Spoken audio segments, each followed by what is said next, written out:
Olá, boa noite. Eu sou Rosiane Kennedy. Você confere com a gente a partir de agora as notícias que circularam hoje nos corredores do poder. E uma das principais informações vem justamente aqui do Palácio do Planalto, onde a gente está neste momento. O governo lançou hoje o projeto Avançar para concluir mais de 7 mil obras inacabadas pelo país. O presidente da República, Michel Temer, também falou hoje da necessidade da reforma da Previdência para acabar com privilégios e disse estar otimista com o andamento para a votação desta proposta no Congresso Nacional. Os detalhes você confere com a gente a partir de agora aqui, diretamente de Brasília, pela TV Brasil, pela Rádio Nacional e emissoras públicas de todo o país.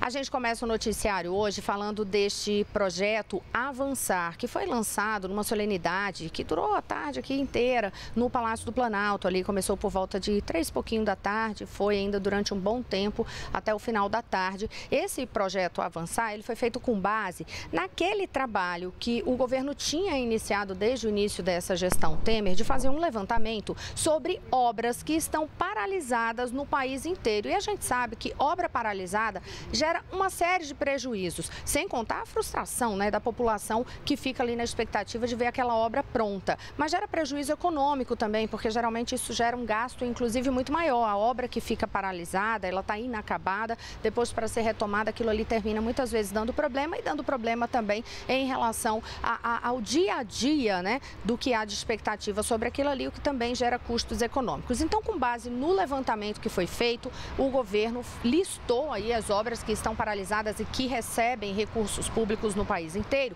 e hoje apresentou esse projeto Avançar justamente com o objetivo de concluir essas obras inacabadas. Mariana Jungmann acompanhou aqui a solenidade com a gente no Palácio do Planalto e vai trazer os detalhes sobre esses números, sobre quais são as áreas também, Mari? Boa noite, e valores que estão envolvidos em relação a essa proposta apresentada hoje. Rosiane, o que acontece é que o governo quis focar em obras que precisem de ação governamental mesmo para terminar, diferente, por exemplo, do que ocorria com o programa de aceleração do crescimento, que envolvia o setor privado.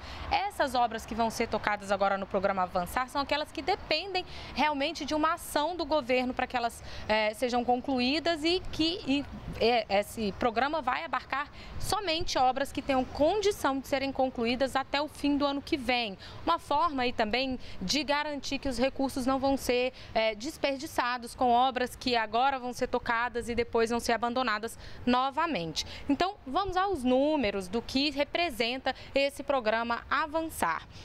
Segundo o que foi apresentado aqui no Palácio do Planalto hoje, vão ser feitos investimentos de 130 bilhões 970 milhões de reais em mais de 7.439 projetos, Eles vão se dividir, esses recursos vão ser divididos em 3 eixos principais. O Avançar, que vai ter 42 bilhões de reais, com 6.233 projetos. O Avançar Cidades, que vai ter 29 bilhões de reais, 1.109 projetos. E o Avançar Energia, com 58 bilhões de reais e 97 projetos. Em relação aí, a gente já vai fazer uma observação, Mari? Em relação aí que a gente falou, avançar, e depois distribuiu aí os assuntos por tema, avançar cidades e avançar energia, é porque justamente dependendo das áreas. Mas antes de a gente detalhar essas áreas, vamos também dar uma noção para quem está acompanhando a gente de como que isso significa de investimento e conclusão de obras por região. A gente tem aí as regiões, para você ter uma ideia, investimento por região na região norte. Vamos conferir que a gente tem esses dados, são 4 bilhões e 300 milhões de reais para 772 projetos. No Nordeste, a gente tem mais de 19 bilhões de reais que vão aí atender 3.186 projetos. Na região Sul, quase 25 bilhões de reais e 864 projetos. No Sudeste, 52 bilhões e meio de reais, que são para 1.931 projetos. E aqui na região Centro-Oeste, 5 bilhões 210 milhões de reais para 636 projetos, ou seja, todas as regiões atendidas com base nesse levantamento nacional que apontou as obras inacabadas no país. Aí vamos retomar ali o que você estava falando. Porque então o que você citou agora são as regiões que vão ser abarcadas aí pelos projetos, né? Agora, em que áreas, né? Que tipo de projeto, então, vai ser aí concluído com esses recursos? No programa Avançar, num dos eixos, o Avançar, ele é mais focado em política social, infraestrutura e defesa, sendo 9 bilhões para política social, 24 bilhões para infraestrutura e quase 9 bilhões para defesa. Aí depois a gente tem o Avançar Cidades, né, que aí é focado já em resolver questões urbanas com habitação, mobilidade urbana e saneamento, sendo 15 bilhões para habitação, 6 bilhões para mobilidade urbana e 7 bilhões para saneamento. E aí, por fim, Rosiane, a gente entra no Avançar Energia, que é focado em geração de energia elétrica, petróleo e gás, transmissão de energia elétrica e universalização do acesso à energia elétrica. E para entender essas obras, né, são obras ali das mais variadas. Pode ser uma ferrovia que está inacabada, uma rodovia que começou e que não foi concluída também. Às vezes é até mesmo, quer ver um exemplo simples, com certeza você verifica aí na sua cidade, aquela ponte que ficou no meio do caminho e terminou ligando nada a lugar nenhum. Escolas, unidades de saúde e até hidrovia, rodovia, projetos grandes também. Então, assim, são várias as propostas ao longo, né, dos próximos meses. A gente certamente vai tratar deste assunto aqui. E hoje essa solenidade aqui no Palácio do Planalto contou ali com a presença em massa dos ministros, porque envolve várias pastas, né, vários ministérios aqui na esplanada. E chama a atenção, né, Mariana, uma observação que foi feita pelo ministro Diogo Oliveira, que é o ministro do Planejamento. A gente vai acompanhar agora, porque ele fala justamente da importância de concluir essas obras para poder garantir eficácia na aplicação do dinheiro público. E isso traz também um conceito muito importante que nós temos perseguido, que é o conceito da eficiência na alocação dos recursos públicos.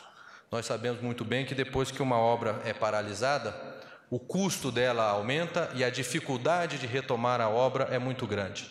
Portanto, nós estamos tratando aqui de focalizar os recursos nas obras que realmente serão concluídas. Olha, e aí esta solenidade terminou ganhando, né, Mariana Jungmann, aqui para vocês entenderem também um pouco desses bastidores aqui no Palácio do Planalto, ganhou um tom muito político também e que ficou muito claro ali que o governo quer mostrar que passada toda aquela crise política, todo aquele enfrentamento das denúncias que foram arquivadas lá na Câmara dos Deputados, denúncias contra o presidente da República e contra ministros também, que é preciso mostrar que economicamente o governo está apresentando resultado sim e que quem apostou que isso não daria certo, errou. Foi o tom, inclusive, do ministro Moreira Franco. Ele falou sobre isso, Rosiane. Vamos acompanhar o que ele disse e em seguida a gente volta a comentar esse assunto. Enganaram-se, pois, os que pensaram que a trama que urdiram iria nos desmontar. Ao contrário, nos deu mais coragem para fazer o que o governo continuasse a governar, a mudar o Brasil, a avançar, a resgatar a confiança no brasileiro, na ação de seus governos, de seus homens públicos. E o que é importante, alcançar conquistas que tiraram definitivamente o país do vermelho. A recessão acabou. Esse foi o mesmo tom também do presidente Michel Temer, que lembrou aí vários feitos que ele conseguiu alcançar nesses 17 meses de governo, apesar do que ele disse, o governo ter ficado várias vezes sobrestado por problemas políticos e ele disse até acusações pessoais e morais. Vamos acompanhar um pouco mais do que ele disse. Eu não estou falando de um governo de 8 anos, nem de um governo de 4 anos. Eu estou falando de um governo de 17, 18 meses, não é? E 17, 18 meses, estou me aproveitando aqui, viu, do que disseram os oradores, com grandes contestações.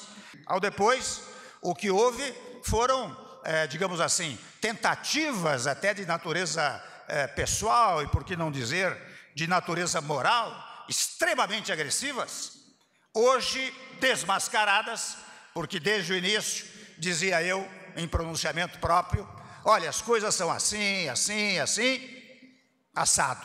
E o assado chegou agora, porque, na verdade, ao longo do tempo, o que vem acontecendo é exatamente isso. Vem exatamente ocorrendo este fato. As coisas estão vindo à luz.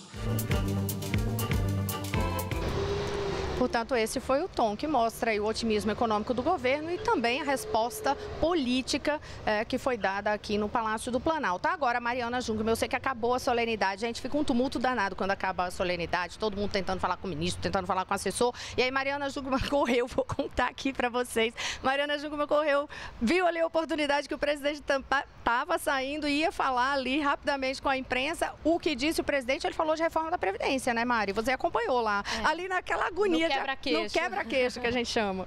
Então, Rosiane, o presidente usou a expressão animado, viu? Falou que ele está muito animado com a retomada das negociações da reforma da Previdência nos últimos 3 dias. Disse que ela vem recebendo agora o apoio do presidente da Câmara e do presidente Eunício Oliveira, do Senado, e que essas reuniões estão mostrando avanços. Ele falou que o que falta agora é explicar direitinho que o foco da reforma são os privilégios de alguns e proteger os mais pobres, viu, Rosiane? E esse foi o tom adotado também pelo ministro Henrique Meirelles, que falou hoje, teve reunião, inclusive, novamente, com os integrantes ali da Câmara dos Deputados, mas quem tem informações sobre as reuniões que ocorreram durante o dia é Jéssica Gonçalves, no estúdio da Rádio Nacional. Boa noite, Jéssica. Oi, Rosiane, boa noite a você e a todos. Olha, Rosiane, a reportagem da Rádio Nacional tem acompanhado toda essa discussão também. E desde o início da semana, a reforma da Previdência está na pauta dessas reuniões entre o governo e parlamentares. Hoje, o assunto voltou a ser discutido em um café da manhã que reuniu lideranças partidárias, o ministro da Fazenda, Henrique Meirelles, e o presidente Michel Temer. Do ponto de vista do Planalto, a conversa foi positiva. O líder do governo na Câmara, deputado Aguinaldo Ribeiro, do PP, disse que foi restabelecido o clima para a votação da proposta e os próximos dias serão de mais articulações. Até o momento, a idade mínima para a aposentadoria é certa, 65 anos para homens e 62 para mulheres. Mas o tempo de contribuição ainda não está definido, assim como o fim do acúmulo de pensões e aposentadorias.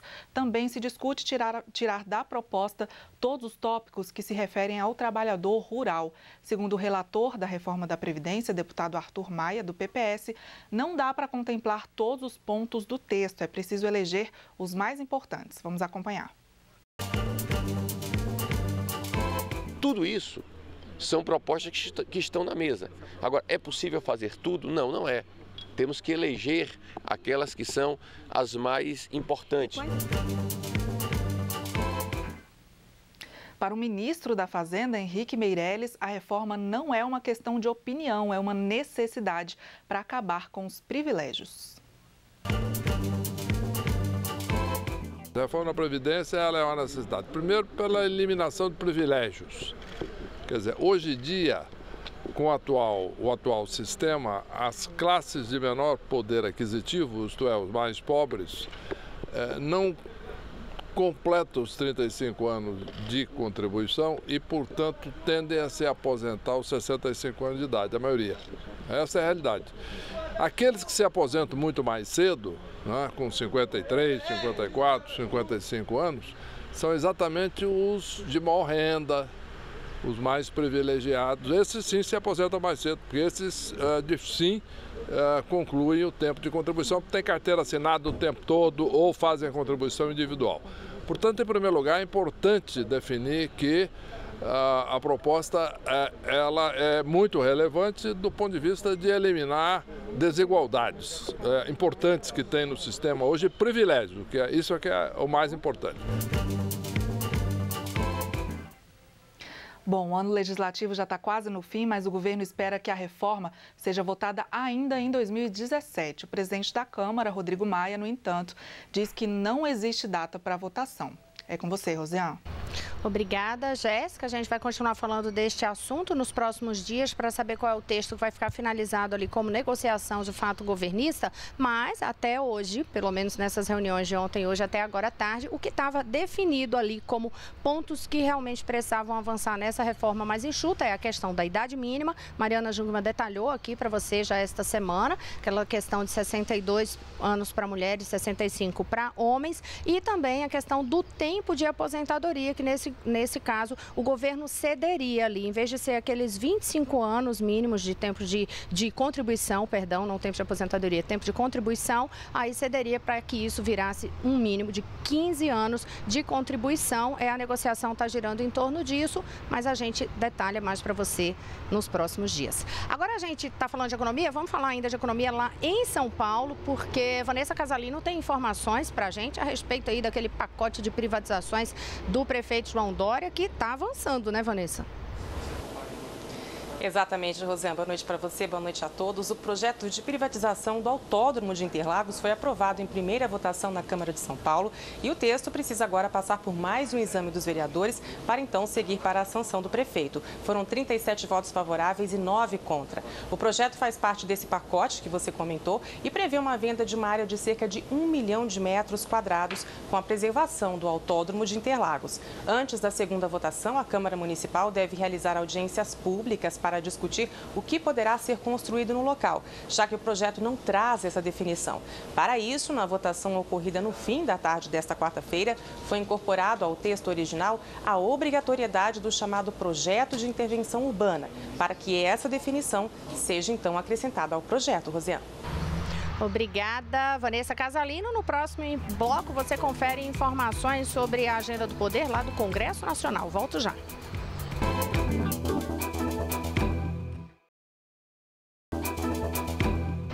Olá, estamos de volta. Eu sou Rosiane Kennedy e você confere com a gente as notícias que circularam hoje nos corredores do poder. Noticiário amplo em relação à legislação. Uma dessas notícias diz respeito à Lei Maria da Penha. A gente vai conferir com Daniele Popov o que é que foi sancionado aí em relação a essa lei. Dani, boa noite. Oi, Rosiane, boa noite para você. Vou falar o que foi vetado na Lei Maria da Penha. Foi vetado o artigo que permitiria à autoridade policial conceder medidas protetivas de urgência em casos em que houvesse risco atual ou iminente à vida ou à integridade física e psicológica da mulher em situação de violência doméstica e familiar ou de seus dependentes.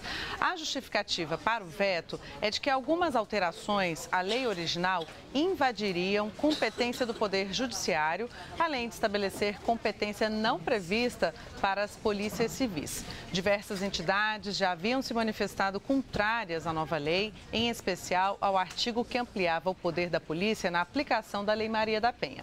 Na nova legislação, está previsto o direito da mulher vítima de violência doméstica e familiar a ter atendimento policial especializado, ininterrupto e prestado preferencialmente por servidores do sexo feminino. Além disso, apresenta procedimentos e diretrizes como será acolhido o depoimento da mulher vítima do crime, por um profissional especializado e em local específico, com equipamentos próprios e adequados à idade da mulher. Então, ainda sobre votações no Congresso Nacional, agora eu passo aqui a palavra para Carolina Pimentel, da Agência Brasil, que vai trazer informações sobre a pauta de segurança lá no Congresso. Oi, Carol, boa noite. Boa noite, Dani, obrigada.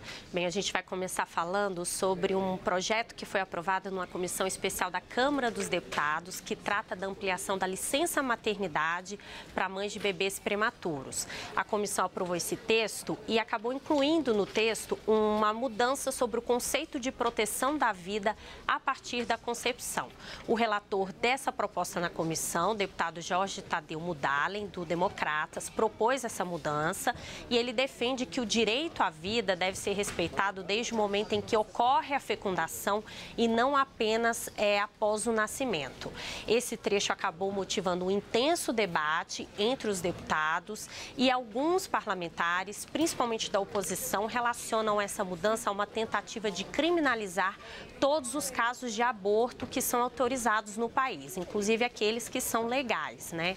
A gente lembra que no ano passado, a primeira turma do Supremo Tribunal Federal decidiu que a interrupção da gravidez no primeiro trimestre de gestação não é crime. Na ocasião, parte dos deputados não concordaram com essa decisão da Justiça e decidiram incluir nessa discussão sobre licença maternidade a questão do aborto. Agora, essa proposta ainda vai passar pelo plenário da Câmara e, para ser aprovada, são necessários os votos de 308 dos 513 deputados em 2 turnos de votação. Isso porque é uma proposta de emenda à Constituição, vai mudar a Constituição.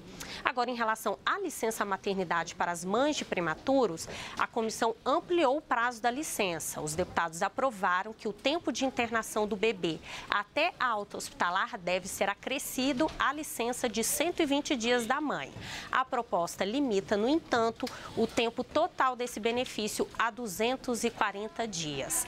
Bem, a gente continua falando agora de segurança, porque o plenário da Câmara dos Deputados aprovou hoje um projeto de lei que restringe a possibilidade do chamado saidão para aqueles presos no regime semiaberto, né? Eles saírem para visitarem parentes ou participarem de atividades externas. Bem, de acordo com o projeto, para conseguir esse benefício, o preso deve ter cumprido pelo menos metade da pena, se ele for reincidente. A legislação atual prevê o cumprimento de pelo menos 1/4 da pena para reincidentes. A nova proposta também inclui restrição para os condenados por crimes hediondos, prática de tortura, tráfico de drogas e terrorismo. Nesses casos, o preso só poderá ser liberado para o saidão se tiver cumprido pelo menos 2/5 da pena em caso de réu primário e 3/5 da pena se for reincidente. Esse projeto ainda precisa passar pelo Senado. Volto com você, Rosiane. Obrigada, Carolina Pimentel. Lembrando que, se você quiser informações bem detalhadas mesmo de todos esses temas que a gente abordou até agora, as reportagens que Carolina Pimentel destacou, é só entrar lá no site da agência, agenciabrasil.abc.com.br. Agora a gente vai até a redação da TV Brasil no Rio de Janeiro conversar com Maurício de Almeida, porque ontem Maurício falou aqui sobre o depoimento do ex-governador Sérgio Cabral, mas ainda não tinha ali a divulgação do vídeo, né, Maurício, dessas declarações, e existia ali todo aquele clima da desconfiança de que ele estaria fazendo um dossiê em relação ao juiz Bretas. O que é que você conta aí de novidade para a gente sobre este caso do ex-governador em relação a essas declarações dele no depoimento? Boa noite. Boa noite, Rosiane. Foi um depoimento longo, várias pessoas prestaram depoimento ontem e acabou terminando bem tarde. Por isso não deu tempo de falar aqui no Corredores do Poder, mas hoje estamos com as informações. Foi a primeira vez que Sérgio Cabral se reencontrou com o juiz Marcelo Bretas desde aquele depoimento polêmico, quando ele mencionou as atividades comerciais da família do magistrado. Ontem, Cabral estava bem mais calmo, pediu desculpas para Marcelo Bretas e admitiu que se exaltou no último depoimento. Cabral voltou a afirmar que recebeu dinheiro em Caixa 2, doações eleitorais. Uma doação foi feita pelo empresário Miguel Skin, de 3 milhões de reais. Esse empresário era o principal fornecedor de material hospitalar para o Rio de Janeiro, enquanto Cabral foi governador. Cabral voltou a negar que recebeu propina. Veja um trecho do depoimento. Eu nunca pedi propina, sempre pedi apoio à campanha. E aí pedi, nesse caso, ao Skin eu pedi, e ele foi receptivo à ideia e nos apoiou com alguma coisa em torno de, entre 2013 e 2014, alguma coisa em torno de 3 milhões de reais, sendo que 2 milhões e meio de reais em Caixa 2, que ele se sentia mais à vontade, e 500 mil reais para um dos partidos políticos que fazia parte, né, com outros faziam parte da nossa grande coligação. Só que outro réu que prestou o depoimento ontem tem uma versão diferente. Carlos Miranda, que é apontado como operador financeiro do ex-governador do Rio, garante: teve propina. Eu quero saber o seguinte, essa contribuição oficializada, vamos dizer assim, isso era propina ou era uma pessoa, uma empresa, um empresário realmente investindo num determinado candidato? Não era um empresário investindo num candidato. Nada disso. Era propina mesmo.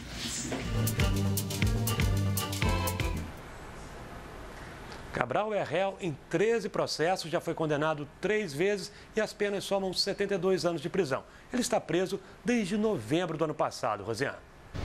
Obrigada, Maurício de Almeida. Só uma informação complementar ainda sobre essa situação de Sérgio Cabral. A Procuradora-Geral da República, Raquel Dodge, ela emitiu um parecer favorável à transferência de Sérgio Cabral para Presídio Federal. Você lembra que você acompanhou essa polêmica aqui com a gente? Havia aquela determinação para a transferência dele. Ele recorreu no Supremo Tribunal Federal com decisão liminar do ministro Gilmar Mendes. Essa transferência, então, não ocorreu. E aí agora a PGR, Raquel Dodge, a procuradora, ela fez essa manifestação, né? Porque geralmente o Supremo, quando vai levar a questão para o plenário, ela pede, né? Mariana Jungmann, que está aqui com a nota da procuradora ao meu lado, ela pede para que a Procuradoria, o Supremo pede para que a Procuradoria se manifeste a respeito. Rosiane, a procuradora alega que a remoção do ex-governador do Rio atende aos requisitos legais, né? E deve ser mantida como forma de evitar que Cabral exerça sua condição de líder de organização